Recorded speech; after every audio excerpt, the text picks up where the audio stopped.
Hi everyone, my name is Rebecca and I will be discussing the therapy approach called Indirect Language Stimulation. Indirect language stimulation is a child-centered approach that was developed in the 1980s. An important factor of child-centered approaches is following the child's lead, while also providing opportunities for the child to produce target responses in a natural way. The indirect language stimulation has gone by many different names, including facilitative play, pragmaticism, and developmental or pragmatic approaches. This approach to language therapy does not require the child to respond to the clinician's language. Tangible reinforcers are not involved, and no prompts or shaping of incorrect responses occur. This approach involves describing what the child is seeing, doing, and feeling. As the clinician is using these techniques, they are providing models of language that are a match for the child's language level. These techniques are used in the context of everyday activities. You watch what the child is doing, listen to what she or he is saying, and then you observe again what they're doing, and then you respond to that. It is extremely natural, and the language used should be simple and related to the activity at hand.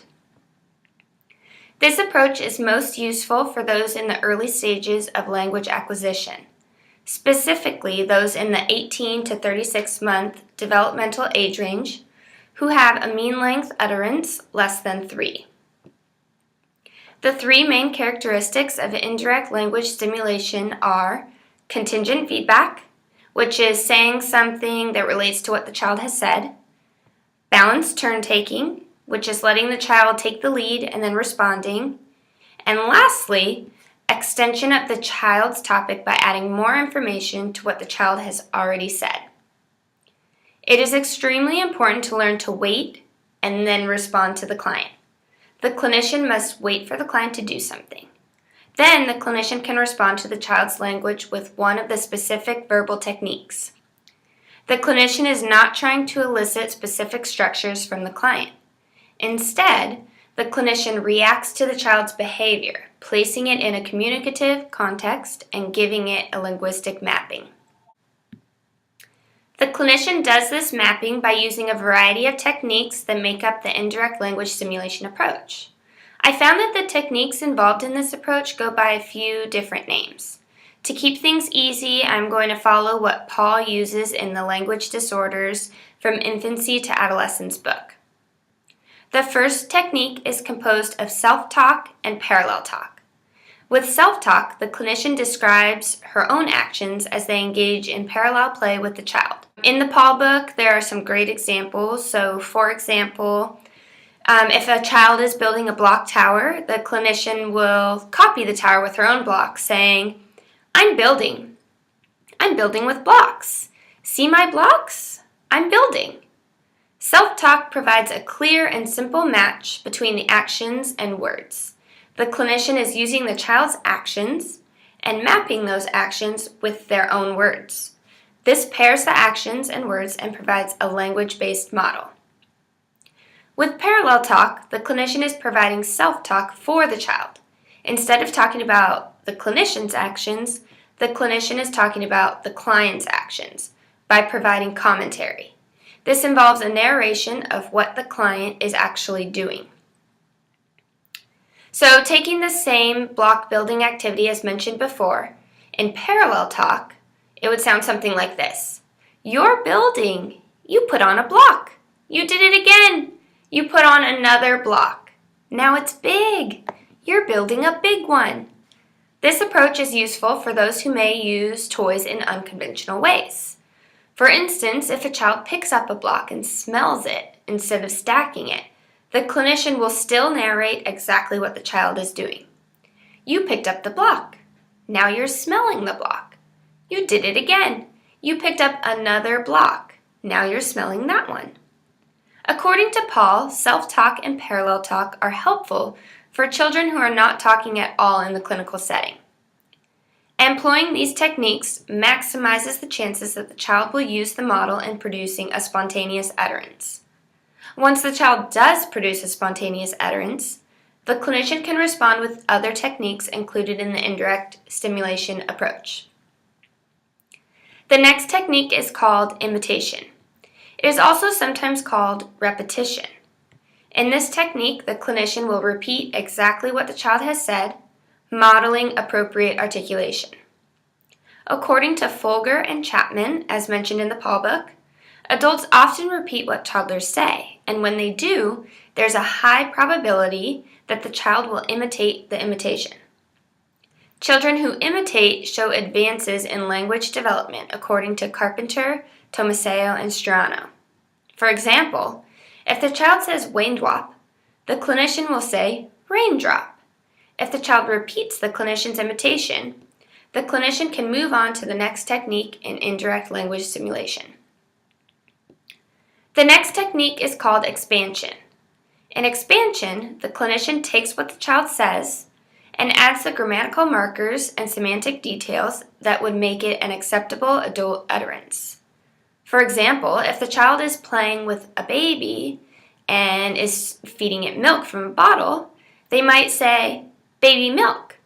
This could be expanded. The clinician might then say, the baby is drinking milk. According to Saxton, expansions have been associated with grammatical development for a number of structures in a number of diagnostic groups. It has been shown that expansions make it more likely that the client will imitate at least part of the expansion, which allows them more practice and more opportunities for the clinician to provide contingent feedback. The next technique is called extensions or expatiations. They are comments that add some semantic information to a remark made by the child. For example, using the baby milk example again, the child says baby milk, and the clinician will say, yes, she was hungry, which would extend the child's remark. The fifth technique is called build-ups and breakdowns. In this technique, the clinician is expanding the child's utterance to a fully grammatical form and then breaking it down into several phrase-sized pieces in a series of sequences. For example, again using the baby milk example, to do a build-up and breakdown on this utterance, the clinician might say, yes, the baby is drinking milk. Drinking. She is drinking. She's drinking. The baby's drinking milk. The baby. The baby is drinking. The baby is drinking milk. The last technique is called recast sentences. These are similar to expansions in that they elaborate what the child says. In recasting, the clinician expands the child's remark into a different type or more elaborated sentence. If the child makes the statement, baby milk, the clinician can recast it as a question. Is the baby drinking milk? Or a negative sentence. The baby isn't drinking milk. Or a negative question. Isn't the baby drinking milk? In summary, indirect language stimulation is an accessible model of the mapping between the child's actions and the language that can be used to describe. This approach is pretty easy to use and would be great for parents and caregivers to learn so they can use the approach at home. Now I'm going to go through some more examples with Brian, and I want you to try and guess which technique I'm using. You picked a rose! Now you're smelling the rose. You pulled a petal off. You pulled another petal off. You're pulling all the petals off. Okay, what approach do you think this is? If you chose parallel talk, you're correct. I was narrating everything that Brian here was doing.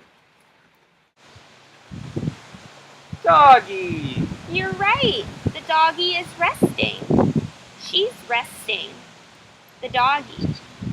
The doggy is resting. Resting. She's resting. The doggy is resting. All right, everyone. What approach do you think I was using there? If you guessed build-ups and breakdowns, you're correct. I first presented Brian with one long utterance. The doggy is resting. And then I broke it apart into smaller utterances, such as the doggy, she's resting, so on and so forth. And then at the end, I put it back into the long utterance, the doggy is resting. And that is called build-ups and breakdowns. Alright, and that's it. Thank you for watching. I hope you learned something about indirect language stimulation. Thanks. Bye.